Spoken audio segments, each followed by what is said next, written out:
Okuva essuula 24. N'agamba Musa nti linnya eri Mukama ggwe ne Alooni, Nadabu ne Abiku, n'ensanvu ey'abakadde ba Isirayiri, era musinzize wala. Musa yekka asemberere Mukama, naye bo baleme okusembera, so abantu baleme okulinnya awamu naye.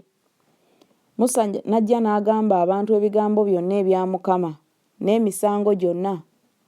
Abantu bonna ne baddamu n'eddoboozi limu ne boogera nti, ebigambo byonna Mukama by'ayogedde tulibikola. Musa n'awandiika ebigambo byonna ebya Mukama, n'agolokoka enkya mu makya, n'azimba ekyoto wansi w'olusozi n'empagi 12 ng'ebika 12 ebya Isirayiri. N'atuma abavubuka ab'abaana ba Isirayiri, ne bookya ebyokwokya, ne bawaayo ebiweebwayo olw'emirembe eby'ente eri Mukama. Olw'omukaaga Musa n'atwala ekitundu ky'omusaayi n'akifuka mu bibya, n'ekitundu ky'omusaayi n'akimansira ku kyoto. N'atoola ekitabo eky'endagaano n'asoma mu matu g'abantu, ne boogera nti, byonna Mukama by'ayogedde tulibikola era tuliwulira.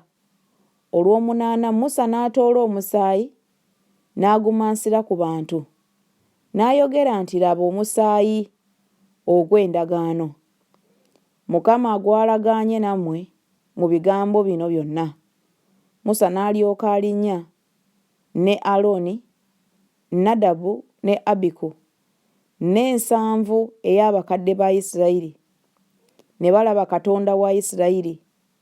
Ne wansi w'ebigere bye ne waba ng'omulimu ogw'amayinja amaaliire aga safiro, agafaanana ng'eggulu lyennyini okutangaala. 11. So ku bakungu b'abaana ba Isirayiri n'atateekako mukono gwe, ne bamulaba Katonda, ne balya ne banywa. 12. Mukama n'agamba Musa nti, linnya gye ndi ku lusozi obeereyo, nange ndikuwa ebipande by'amayinja n'amateeka n'ekiragiro bye mpandiise obiyigirize. Musa n'agolokoka ne Yoswa omuweereza we. Musa n'alinnya ku lusozi lwa Katonda, n'agamba abakadde nti, mutulindirire wano okutuusa lwe tulibajjira nate. Ne Alooni ne Kuuli, laba, bali wamu nammwe. Buli alina ensonga asemberere bo. 15. Musa n'alinnya ku lusozi, ekire ne kibikka olusozi. Ekitiibwa kya Mukama ne kibeera ku lusozi Sinaayi. Ekire ne kirubikkira ennaku 6. Ku lunaku olw'omusanvu n'ayita Musa ng'ayima wakati w'ekire.